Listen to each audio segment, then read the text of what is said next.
அஸ்ஸலாமு அலைக்கும் வரஹ்மத்துல்லாஹி வபரகாத்துஹு. நம்ம துல்ஹஜ் மாதத்தை அடைஞ்சிருக்கோம். அல்ஹம்துலில்லாஹ். யாரெல்லாம் குர்பானி கொடுக்குறாங்களோ அவங்க நகை முடிகளை வெட்டக்கூடாது அப்படின்னு நபி அவர்கள் சொல்லியிருக்காங்க. சுப்ஹானல்லாஹ்.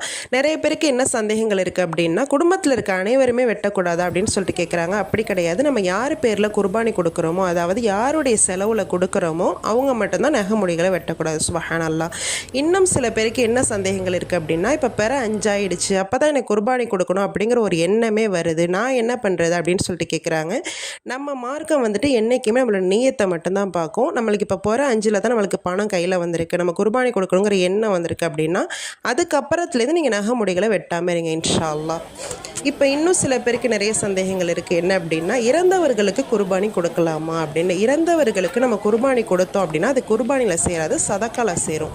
அவங்க செஞ்ச தான தர்மங்கள் வகையில் எல்லாம் சேர்த்துக்கும், ஆனால் குர்பானியில் சேராது. அஸ்ஸலாமு அலைக்கும் வரஹ்மத்துல்லாஹி வபரகாத்துஹு.